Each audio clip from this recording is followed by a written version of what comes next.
Hi everyone, today let's quickly talk about Trade Desk, as well as the calendars, then we'll take a quick look at the charts before the weekend video, as well as my results for the day and my thoughts going into the Monday session.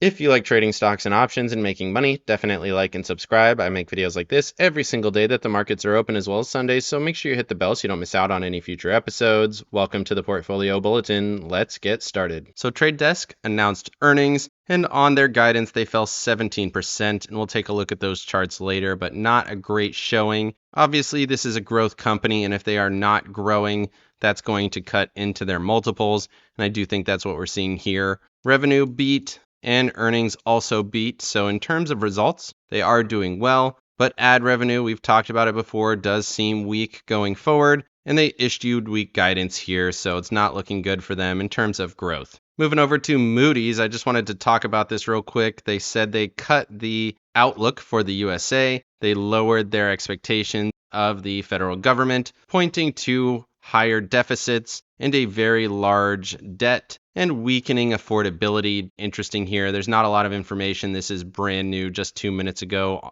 at the time of this recording, but this is not a good indicator. But it is worth noting they mention here the US is still at their highest rating for Moody's. So it seems like they're kind of giving a warning to the government. Hey, we notice you're doing some bad things. You probably need to adjust that, but we're still keeping you at that highest rating. Moving over to the economic calendar, you can see inflation expectations for 1 year and 5 years from now coming in much higher than expectations. Forecast was 4%.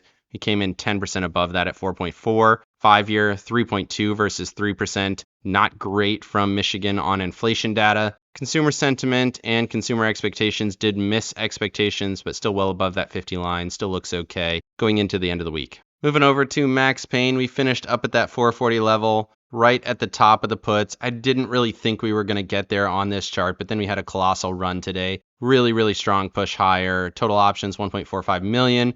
Put call ratio is still at 2, so lots of puts in the market despite the rallies. We kind of knew the put wall was at 430, but that still gave us about 1% possibility to the downside, and we ended up rallying right to the top of the puts in this 440 to 441 area. Overall, very strong finish on the week. Moving over to the charts, not really much to say. We kind of bottomed out in the pre-market, rallied aggressively into the open, and then straight up throughout the session. Super aggressive rally throughout the day. Ended up getting into that 440 area that we talked about. I kind of thought that that was going to be the target, and now we're there. The question is what happens. You can see we're at resistance on the daily chart. Momentum. We had to step down yesterday, which kind of told me I thought we were going to follow through on that. And typically once you start to see some cracks, there's not a whole lot more upside before we do get that rollover, just like we saw here. First crack, got 2 more days of bullishness on momentum, and then we ended up rolling down pretty aggressively. So it doesn't mean that we're not going to see a pullback at all and that we're going to push through this, but really strong day,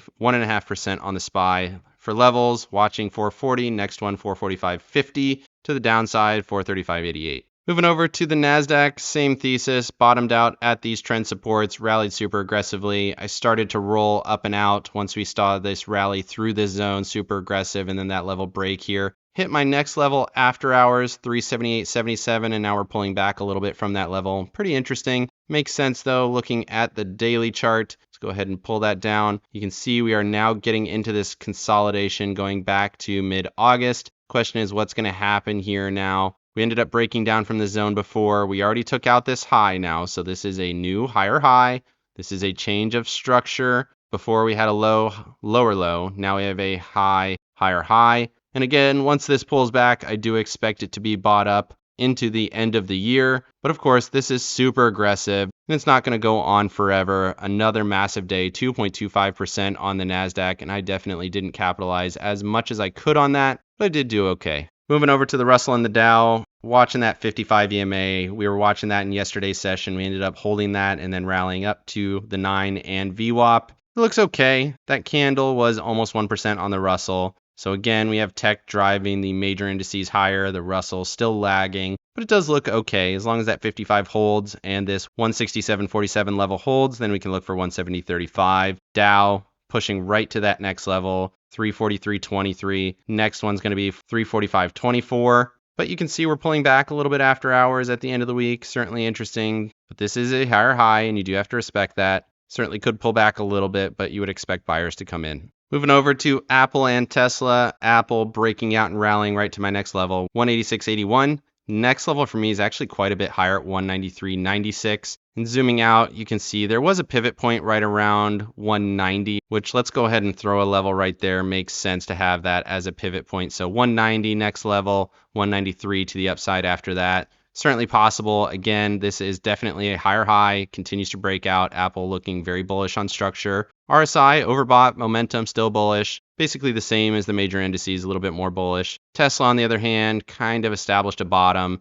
It is still a lower high potential from this previous high, so we're wedging up here, waiting for some clear direction right at my level 214. No change to the upside or the downside from yesterday's video. Moving over to trade desk on the daily chart, you can see it had been moving lower for a little bit, really topped out here in July. But then you can see this massive drop here. We went from about $76 all the way down to $63. Bottomed out around that 60 level, bounced a little bit up to this trend resistance. And we had been on a pretty decent uptrend all the way from down around $42. So it had been a pretty strong move, but of course negative earnings and weak guidance on a growth stock is going to drop it down here. And it did take out all of these recent lows. So much lower low, huge volume on that move, and you would expect this to follow through. In terms of horizontal support, I would really be looking back to this consolidation down around that 40 level. In terms of an intermediate level, you could probably watch $50 could be interesting as well, but that's really the soonest that I would look at this stock with this big catalyst to the downside. Moving over to NVIDIA and Microsoft, both of these had a massive day. Microsoft up 2.5%, taking out this previous high. This is a new all-time high close, as well as a new all-time high overall here for Microsoft. Breakout to the upside looks massive. We're in price discovery, no levels to the upside there. In terms of NVIDIA, let's go ahead and throw another level up here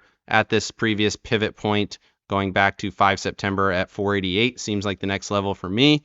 Makes sense. Certainly could get to that zone. Above that, you're going to be looking at these highs up around 500 or just a couple dollars off of that level. You still have some massive wicks on their earnings announcement all the way up to that 520 area. But realistically, I would be watching that 497 area. Let's go ahead and throw a level there as well. Watch that as the next level to the upside. Everything still looks very bullish here on NVIDIA as well as Microsoft. Moving over to staples and discretionaries. Staples bouncing off of that 144 EMA. Kind of looks like a flag setup now. So you can see that chopping price action, holding this very short-term downtrend. If this breaks to the upside, that could be a nice indicator here for staples. Next level to the upside is 70.85. I don't like that we haven't tested that 200 SMA on the 4-hour chart yet. You would think you would get a test, one rejection, then a push through, which kind of looks like the same setup that we're going to see here on discretionaries. Rallied into it, got a rejection, pretty shallow one to be honest. If this 158 level holds, we push through the 200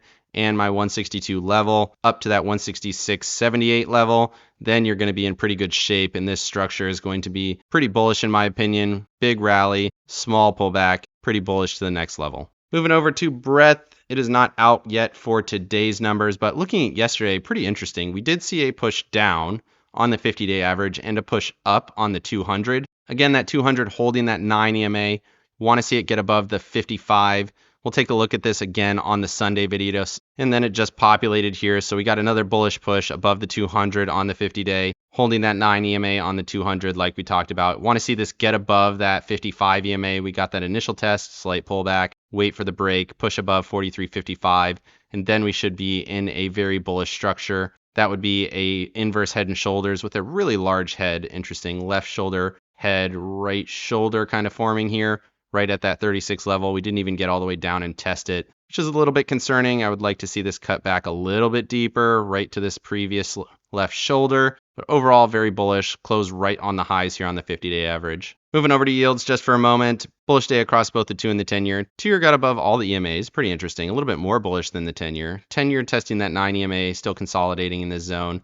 Momentum ticking towards bullish on both of these. Pretty interesting to see that, considering that equities are going bananas to the upside, with yields showing a little bit of strength in a bottoming style formation. Looking at the dollar here on the hourly and the daily, same thesis as yesterday. Basically went straight sideways from the close yesterday, watching that 200 SMA on the hourly chart, 21 EMA on the daily chart, sitting at 106.11, and no change here to the range. We're still in this zone, waiting to get some clear direction. Moving over to bonds, J&K held that 55 EMA, bounced a little bit. Momentum didn't go with it, which is interesting. Still looks kind of like a flag, moving down slowly. off of this big rally. And the question is, what happens now? Will that 55 EMA hold? That remains to be seen. If it breaks higher, we're watching this high at the 200 SMA sitting at 91.06. Similarly on TLT, inside candle after a bearish day, momentum still says we're going lower.